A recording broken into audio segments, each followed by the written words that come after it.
আজকে আমার বইমেলা সিরিজের আরেকটা নুডল ভিডিও। বইমেলায় কেনা বইয়ের নুডল ভিডিও করে দেখিয়ে দেবো, বইগুলো দেখাবো। এটা বুক হল বলতে পারেন, এবং সঙ্গে আলাদা করে কোনো রিভিউ আসবে না, অল্প করে খুব কুইক 1 লাইনার 2 লাইনার রিভিউ আমি একসাথে করে দেবো। অর্থাৎ হল এবং কুইক রিভিউ একসাথে হয়ে যাবে। নমস্কার, আমি রক্তিম সরকার। আশা করছি আপনাদের একটা ভালো ভিডিও উপহার দেবো। প্রথমটা হচ্ছে নন ফিকশন, রাজনারায়ণ পালের লেখা। লেখক পেশায় ইতিহাসের শিক্ষক বা অধ্যাপক কলেজের, এবং বইটার নাম হচ্ছে শান্তিনিকেতনে গান্ধীজি, পত্রলেখা পাবলিশারের বই। সামনে থেকে দেখাই, বইটা এরকম দেখতে। গান্ধীজি এবং রবীন্দ্রনাথের ছবিও রয়েছে। বইটার দাম আমি আপনার দেখে বলে দিচ্ছি, 260 টাকা এমআরপি, আর পেজ নাম্বার হচ্ছে 143 মতো। সামনা থেকে বইটা এরকম দেখতে, ভালোই পেজ প্রিন্ট কোয়ালিটি। পত্রলেখায় আমি এবার বইমেলায় গিয়ে এটা বুঝেছি, গতবারও কিনেছিলাম ওদের কিছু বই, ওদের নন ফিকশন খুব ভালো করে। এবং এই বইটায় অনেকগুলো চ্যাপ্টার রয়েছে, চ্যাপ্টারগুলো আমি আপনাদের বলে দিচ্ছি কুইকলি। গান্ধীজির প্রথম শান্তিনিকেতন দর্শন, অসহযোগের ডঙ্কা, চরকার শব্দ, তোমার ভার আমার পরে, বেলা শেষের গান। টোটাল এই কটা চ্যাপ্টার রয়েছে। এই বইটা শুরু হচ্ছে গান্ধীজি 1920-21 সালে প্রথমবার শান্তিনিকেতনে যাওয়া দিয়ে, এবং শেষ হচ্ছে গান্ধীজি শেষবার শান্তিনিকেতনে যান রবীন্দ্রনাথ চলে যাওয়ার পরে 1945-এ। এই 20-25 বছরের গল্প ডকুমেন্টেড রয়েছে এখানে। এবং প্রত্যেকটা চ্যাপ্টার খুব ভালো, লেখার বাদন খুব ভালো। কিন্তু একটা অন্য কারণে আমার মনে হয়েছে বইটা পড়তে খুব ভালো লেগেছে, সেটা হচ্ছে বইটার প্রত্যেকটা চ্যাপ্টারে একটা করে কনফ্লিক্ট রয়েছে। এবং কনফ্লিক্টটা হচ্ছে মতের অমিল। গান্ধীজি এবং রবীন্দ্রনাথ ঠাকুরের বিভিন্ন বিষয়ে বিভিন্ন ইস্যুতে মতের যে অমিল ছিল, সেই অমিলটাকে এত সুন্দর করে ফুটিয়ে তুলতে পেরেছেন লেখক রাজনারায়ণ পাল। এবং তারা যে বিভিন্ন স্কুল অফ থটে বিশ্বাস করতেন অন আ পার্টিকুলার সাবজেক্ট, এই জায়গাটাকে সুন্দর করে ফুটিয়ে তোলার জন্যই এই নন ফিকশনটা দুর্দান্তভাবে উঠে এসছে। খুব ভালো লেগেছে এই নন ফিকশনটা আমার। পরে চলে যাব বইবন্ধু পাবলিশারের বই, অরিন্দম চট্টোপাধ্যায়ের পঞ্চম ইনিংস। ছবিটা দেখে আপনারা বুঝতে পারছেন এটা খেলাধুলা নিয়ে একটা উপন্যাস। এবং এর যে ভূমিকাটা রয়েছে, ভূমিকায় অরিন্দম চট্টোপাধ্যায় অনেক কিছু লিখেছেন। তিনি মতি নন্দী স্টাইল কোথায় ফলো করেছেন, কোথায় করেননি, ভূমিকাটা আমি আপনাদের পড়ার অনুরোধ করব। বইটার এমআরপি হচ্ছে 299 টাকা, আর পেজ নাম্বার হচ্ছে আগের বইটারই মতো 140 বা 150 ওরকম টাইপের। আর এই বইটার ঘটনাটা যদি খুব সংক্ষেপে বলি, এটা একটা ফিকশন।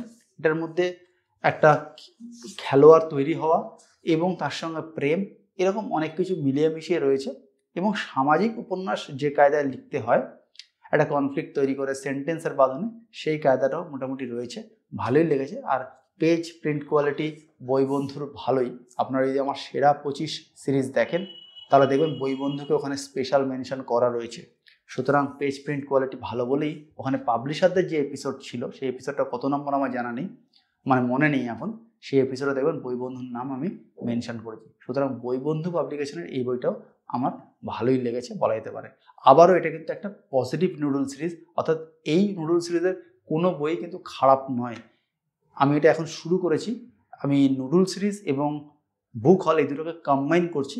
উদ্দেশ্য ভিডিওর সংখ্যাকে কমিয়ে আনা, কারণ একই জিনিস নিয়ে বারবার একবার হল করব, একবার আবার বইগুলো রিভিউ করব, যে বইগুলো নিয়ে বিরাট কিছু আমি বলতে চাই না, এই জিনিসটা আমি চাইছি না। সেই জন্য হল এবং সমস্ত কিছু কুইক রিভিউ একসাথে করে দিচ্ছি। এর পরেরটা হচ্ছে সুপ্রকাশের বই, অবিন সেনের লেখা খণ্ডপ্রহর। এই বইটার প্রোডাকশন কোয়ালিটি টিপিক্যাল সুপ্রকাশের প্রোডাকশন কোয়ালিটি, অর্থাৎ প্রত্যেকটা চ্যাপ্টারের শুরুতে একটা করে ইলাস্ট্রেশন রয়েছে। এবং বইটার দাম হচ্ছে 280 টাকা। আগেন এই বইটারও পেজ নাম্বার হচ্ছে এক্স্যাক্টলি ওরকমই, 140, 150 ওরকম টাইপের। আমি ভিতরের একটা ইলাস্ট্রেশন দেখিয়ে দিই। এখানে বিদ্যাসাগর মহাশয় বসে আছেন, ঈশ্বরচন্দ্র বিদ্যাসাগর, তার একটা ইলাস্ট্রেশন। এবারে ঘটনাটা কি নিয়ে এটা একটু বলি। এটাও ভালো লেখা, খণ্ডপ্রহর।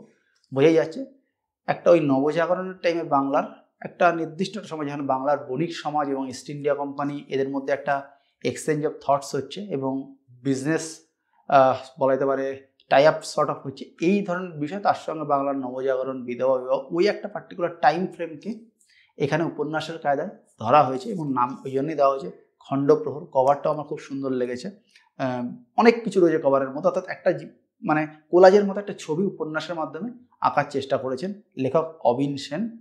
এটা ভালো লেগেছে এবং পেজ প্রিন্ট কোয়ালিটি সুপ্রকাশে চিরকাল ভালো, যা করেছি সবই ভালো, কোনোদিন খারাপ আমি পাইনি।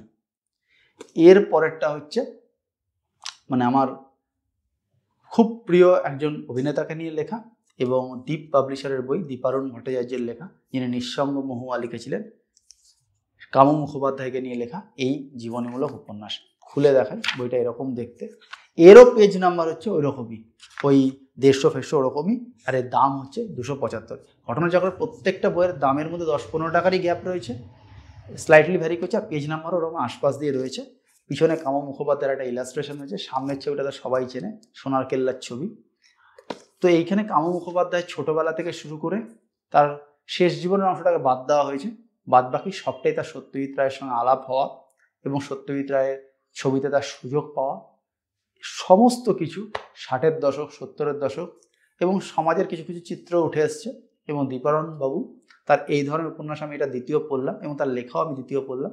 আমার তার এই টাইপের উপন্যাসের ক্ষেত্রে অন্তত তার লেখাটা ভালোই লাগে, ন্যারেটিভ ভালো লাগে, আর কামু মুখোপাধ্যায় হওয়ার জন্য আরও ভালো লেগেছে। সবচেয়ে বড় কথা, এখানে কামু মুখোপাধ্যায় কিনে আপনি গল্প পাবেন, আপনি ঘটনা পাবেন, আপনি কন্টেন্ট পাবেন। এরকম নয় যে কামুকে নিয়ে আমি একটা বই বাজারে নামিয়ে দিয়েছি, সেখানে লেখা মাত্র 2 পেজ আর বাকি সবই ছবিতে ভর্তি, এরকম নয়। এখানে ছবি ওই সামনে আর পিছনেই রয়েছে, আর কোথাও নেই, বাদ বাকি আপনি ঘটনা পাবেন, যেটা একটা উপন্যাস পড়ার মূল ইন্সপিরেশন আমার জন্য। তো আমার এই ভিডিও ভালো লাগলে অবশ্যই একটা থামস আপ, চ্যানেল ভালো লাগলে সাবস্ক্রাইব। দেখা হবে পরের ভিডিও, তাদের ভালো থাকবেন, টাটা।